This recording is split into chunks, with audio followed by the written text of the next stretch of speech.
Hello बच्चों, कैसे हो आप लोग। हम डिस्कस कर रहे थे सरफेस एरिया एंड वॉल्यूम के बारे में। आज हम डिस्कस करते हैं उसका रिमेनिंग पोर्शन। आज का पहला टॉपिक उठाते हैं हेमीस्फेयर। किसको उठाते हैं? हेमीस्फेयर।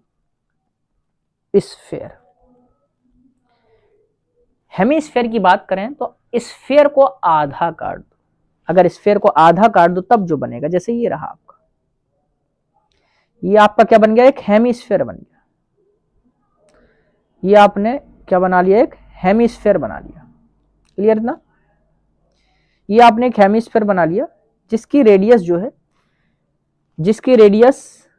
जो है वो r है। क्लियर? आधा काट दी। जैसे आपने सपोज दैट किसी गोल गोल गेंद सॉलिड है उसको आधा कट कर दिया आपने, या तरबूज है उसको आपने आधा कट कर दिया, जो गोल वाला तरबूज रहता है कि नहीं। तब इसमें क्या रहेगा? सरफेस एरिया क्या रहेगा, वॉल्यूम क्या रहेगा। तो वॉल्यूम की बात कर ले हम। Volume of hemisphere, volume of hemisphere की बात करें बच्चों, तब क्या होगा? स्फेयर का आधा, स्फेयर का कितना होता है? 4/3 पाई आर क्यूब होता है। इसका कितना हो जाएगा? 2/3 पाई आर क्यूब हो जाएगा। 2/3 पाई आर क्यूब हो जाएगा। क्लियर ना? अच्छा, यहीं से बात कर ले हम कर्व सरफेस एरिया। कौन सा? Curve surface area. अब इसमें दोनों सरफेस एरिया होंगे। देखो याद रखना, स्फेयर में आपका सिर्फ एक ही रहता, कर्व या टोटल। उसमें बेस सरफेस एरिया नहीं रहता, लेकिन यहां पर रहेगा। यहां पर कितना रहेगा? Curve surface area. स्फेयर का कितना होता है? 4 पाई आर स्क्वायर। उसका आधा कर 2 पाई आर स्क्वायर। दूसरा होगा base surface area. Base surface area. Base surface area की बात करें तो कैसा होगा? अगर बेस की मैंने दिखाऊं, ये बेस कैसा? सर्कल। सर्कल का कितना होता? पाई आर स्क्वायर। इसलिए टोटल सरफेस एरिया होता है, टोटल सरफेस एरिया होता है बच्चों, दोनों को एडअप कर दो, 2 पाई आर स्क्वायर प्लस के पाई आर स्क्वायर। कितना हो जाएगा बच्चों? 3 pi R square. 3 pi R square आपका यहां से हो जाएगा। इतना क्लियर? ये निकल जाएगा। ये किसकी बात कर ली हमने? हेमीस्फेयर की बात कर ली। ऐसे ही एक शेप और होती है, पूछता नहीं है लेकिन फिर भी मैं बता दे रहा हूं। अच्छा, इसके लिए ही चलो कनेक्ट करें थोड़ा सा। इसके लिए थोड़ा सा और कनेक्ट कर दे। अगर दो हेमीस्फेयर का वॉल्यूम पूछ ले या सरफेस एरिया पूछ ले रेशियो में, तो यहां से अगर ratio in volume and surface area for two hemisphere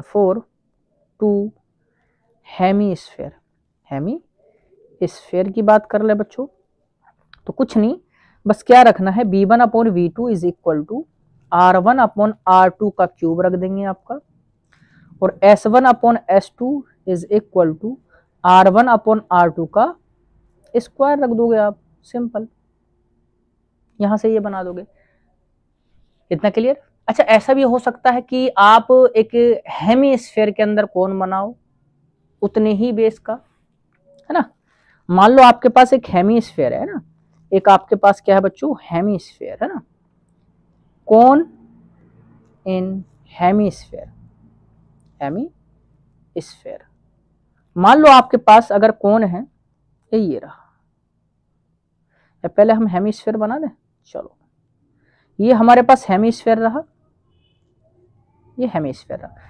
अब इतना हमें इसको कट करके क्या बनाना है? कौन बनाना है बच्चों, है ये रहा। सेम हाइट का और सेम रेडियस का, ये रहा। तो यहां पर अगर मैंने कोन बना दिया तो बच्चों हाइट क्या होगी कोन की? रेडियस के बराबर। रेडियस ऑफ कोन जो होगी, मान लो अगर हमने इसको स्मॉल आर माना है, और ये भी क्या रहेगा हमारे पास? आर। तो हाइट किसके बराबर रहेगी? आर के, और आर जो है वो दोनों बराबर रहेगा। तो volume of hemisphere, volume of, या वी हेमीस्फेयर लिख देते हैं, चलो, है ना। वी हेमीस्फेयर है ना, हेमी स्फेयर की बात कर ले तो वो कितना होगा? 2/3 पाई आर क्यूब। और वॉल्यूम ऑफ कोन की बात करें बच्चों तो वो कितना होगा? 1/3 पाई आर स्क्वायर की जगह आर स्क्वायर इंटू आर, कितना बन जाएगा? 1/3 pi R cube, 1/3 pi R cube. That means हमारे पास अगर देखें, अगर हम यहां से देखें तो वॉल्यूम ऑफ हेमीस्फीयर जो होगा, हेमीस्फीयर जो होगा वो कितना होगा, 2 times of volume of cone, 2 times of volume of cone. ये हो जाएगा बच्चों, क्लियर। आप इस तरह से निकाल सकते हो, कभी दे दे इस तरीके का तब आप निकाल सकते हो इजीली, है ना, यहां से निकाल सकते हो, क्लियर। एक और शेप होती है spherical shape, spherical shape, spherical shell, spherical shell, या इसी को बोलते हैं hollow sphere, hollow sphere. Hollow sphere की बात करें या स्फेरिकल शेल की बात करें तब बच्चों, जैसे आपने स्फीयर बनाया, जैसे आपकी गेंद होती है ना, गेंद होती है, गेंद जो अंदर से खोखली वाली रहती है, तो उसको क्या बोलते हैं, हेमीस्फीयर बोलते हैं, क्योंकि उसकी थिकनेस भी होती है समथिंग, है कि नहीं। आपने क्या बना दिया बच्चों, ये बना दिया हेमीस्फेरिकल शेल, ये बना दिया। ये आपका एक स्फीयर अगर सॉलिड होता, लेकिन आपने हेमीस्फीयर बना दिया कुछ इस तरह से। इनर रेडियस कितनी है बच्चों, इनर रेडियस हमने मान ली R1 और आउटर रेडियस मान ली हमने R2। इनर रेडियस क्या है R1 और आउटर रेडियस क्या है R2। ये हमारे पास कुछ हेमीस्फीयर है, ये अंदर से है जो है आपका यहाँ मटेरियल है ना, और अंदर की साइड में कुछ नहीं है, होलो है, क्लियर इतना। चलो अगर बात कर ले हम वॉल्यूम की, volume of spherical shell, spherical shell, spherical shell की वॉल्यूम की बात करें बच्चों, V इज इक्वल टू कितना आ जाएगा, 4/3 पाई। बस इतना करना, बड़ी वाली रेडियस की क्यूब में से छोटी वाली रेडियस की क्यूब को आपको सब्ट्रैक्ट करना है, R2 का क्यूब माइनस के R1 का क्यूब, ये हो जाएगा बच्चों। सेकंड आपका inner surface area, inner surface area वो होता है 4 पाई रहता था, अगर अंदर का स्फीयर होगा तो 4 पाई R1 का square. Outer surface area, outer surface area की बात करें तो वो हो जाएगा 4 पाई R2 का स्क्वायर, क्योंकि सरफेस अंदर भी होगी और सरफेस बाहर भी होगी, तो दोनों को एडअप कर देंगे, है ना। हाँ, total surface area, total surface area की बात करें सिर्फ, वो हो जाएगा 4 पाई R1 स्क्वायर प्लस के 4 पाई R2 स्क्वायर, या कह सकते हैं 4 पाई R1 स्क्वायर प्लस के R2 का स्क्वायर। ये हो जाएगा आपका सरफेस एरिया टोटल, ठीक है। इस तरह से आपका पूछ सकता है। मैं आपको यहाँ इस पे कुछ क्वेश्चन करके दिखा देता हूँ। हेमीस्फीयर पे, स्फेरिकल शेल पे तो जनरली नहीं पूछता, एक आधा क्वेश्चन करके दिखा देंगे। If radius of hemisphere is 7 centimeter, then volume of hemisphere, then volume and कहते हैं, वॉल्यूम एंड सरफेस एरिया ना, चलो दोनों निकाल देते हैं। Volume and surface area of hemisphere, है ना। इनमें से कोई भी चीज एक पूछ सकता बच्चों, इनमें से कुछ भी पूछ सकता है, दोनों ही पूछ सकता, जरूरी नहीं है ना। बात कर लेते हैं वॉल्यूम की बच्चों। तो वॉल्यूम का फॉर्मूला क्या होता है अभी, बात किसकी करें, वॉल्यूम की। वॉल्यूम का कितना होता है 4/3, तो हमारे पास किसका रहता था, स्फीयर का, तो यहाँ कितना हो जाएगा 2/3 पाई R3। रख दें, डाटा प्लेस कर दें, चलो 2/3 इंटू 22/7, क्लियर, इंटू R की वैल्यू कितना 7 का क्यूब। यहाँ से आप डिवाइड कर लेंगे, यहाँ से 44, तो यहाँ से 7 से एक पावर 7 कट जाएगा, 2 इंटू 22 इंटू 7 से 7 एक कट जाएगा, 7 7 जा 49, है ना। यहाँ से अपॉन 3 इंटू 3 अपॉन रहेगा, और यहाँ से आपका कर लेते हैं 2 से एक काम कर लेते हैं, 2 से मल्टीपल कर लेते हैं, 2 9 जा 18 और 2 4 जा 8, 98 इंटू 22/3, ठीक है। यहाँ से मल्टीपल कर लेते हैं 98/22 16, और 2 9 जा 18, 119, 196 यहाँ से आ जाएगा, 6 5 10 1 11 2 2156/3, 21/56/3 सेंटीमीटर का क्यूब, सेंटीमीटर का क्यूब, ये आ जाएगा। आप यहाँ से डिवाइड भी कर सकते हो, 3 से डिवाइड कर लो और आ जाएगा ना, कोई दिक्कत नहीं है। 3 से डिवाइड करोगे तो 3 से 1 जा और 3 1 जा और यहाँ से 2 बचा, 3 8 जा, 2 बचा, 3 6 जा, 3 6 जा, ये आ जाएगा सेंटीमीटर क्यूब। इस तरह से आप निकाल सकते हो, है ना। ये क्या आया, वॉल्यूम आया, surface area. Surface area, surface area की बात करें तो कितना आ जाएगा 3 पाई आर स्क्वायर। याद रखना, आपको सरफेस एरिया कहा तो टोटल निकालना, अगर बेस कहा तो पाई आर स्क्वायर निकालना, और कर्व कहा है तो 2 पाई आर स्क्वायर निकालना। ये बड़े केयरफुली याद रखना ना। 3 इंटू 22/7 इंटू 7 का स्क्वायर, एक पावर से एक पावर कटेगी बच्चों, 3 2 जा 6, 3 2 जा 6 इंटू 7, 7 6 जा 42, 42 और 4 46 सेंटीमीटर स्क्वायर हो जाएगा। इस तरह से आप निकाल सकते हो। जनरली इस पर बहुत रेयरली ही क्वेश्चन पूछता है, अगर पूछा तो इतना ही पूछेगा, ज्यादा नहीं पूछेगा। इसी तरीके से कनेक्ट, हाँ ऐसा कर सकता है, जैसे ऐसा कर सकता है, जैसे एक सिलेंडर के ऊपर एक हेमीस्फीयर रख दे और पूछ लो उसका वॉल्यूम क्या होगा।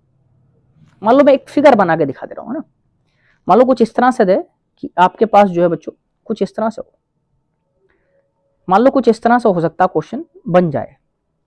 ये आपका है ना, ये आपका, ध्यान से देखना, ये आपका क्या था, एक सिलेंडर था।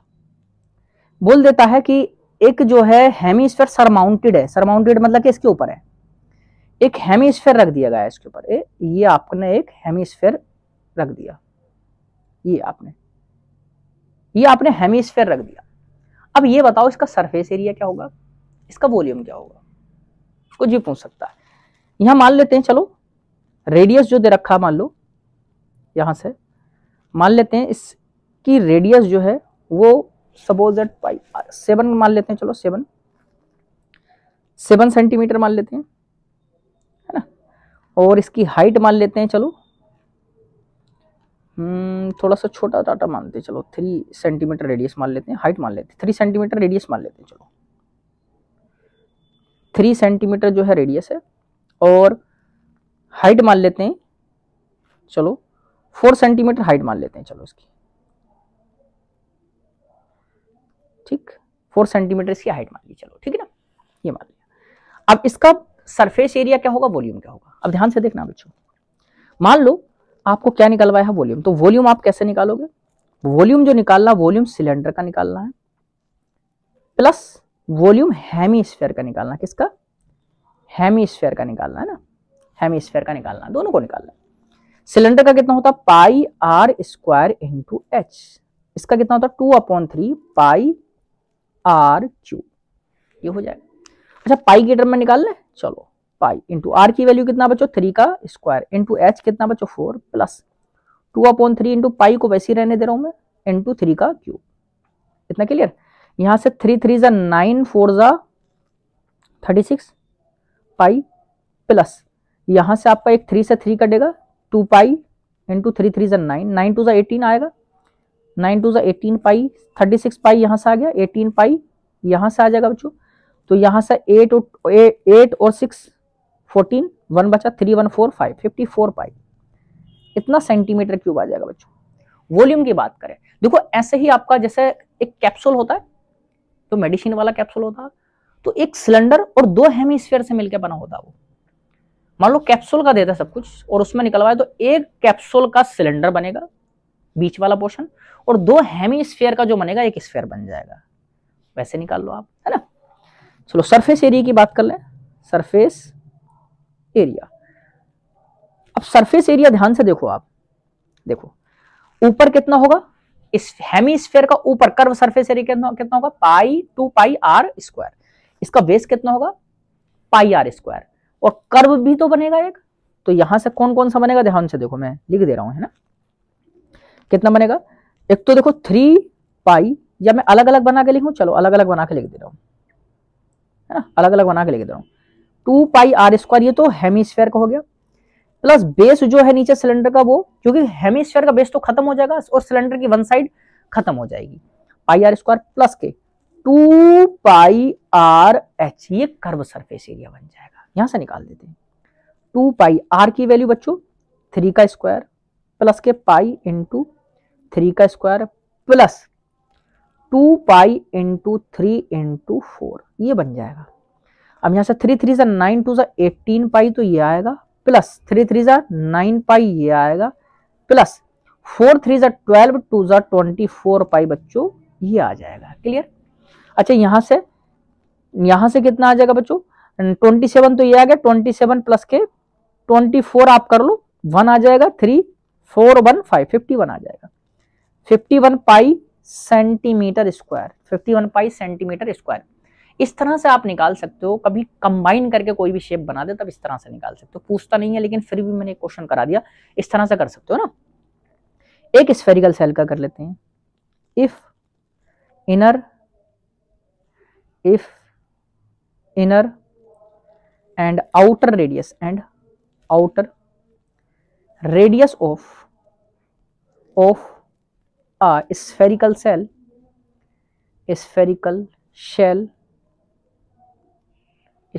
shell is 4 centimeter and 3 centimeter, 4 centimeter and 3 centimeter, then find out volume and surface area, volume and surface area क्या होना चाहिए। क्लियर। चलो वॉल्यूम की बात कर रहे हैं बच्चों, तो वॉल्यूम क्या होता है, वो होता है 4/3 पाई R2 का क्यूब माइनस के R1 का क्यूब होता है। यहाँ प्लेस कर दें, 4/3 को वैसे रहने दे, पाई R2 कितना है 4 का क्यूब माइनस के 3 का क्यूब, ये बन जाएगा 4/3 पाई 4 4 16 4 64 माइनस के 27, यहां रख देते हैं। कितना बनेगा 4 पाई बाई 3, तो ये बनेगा इनटू, यहाँ 14 में से 7 जाएगा आपका 7 बचेगा, 5 में से 2 जाएगा 3 37 बन जाएगा। इसको मल्टीपल कर लेते हैं, 4 7 28 कैरी 2 बचा, 4 3 12 और 2 14 148 पाई/3 सेंटीमीटर क्यूब हो जाएगा आपका। क्लियर। यहीं से सरफेस एरिया की बात कर ले, यहां से सरफेस एरिया की बात कर ले, इनर सरफेस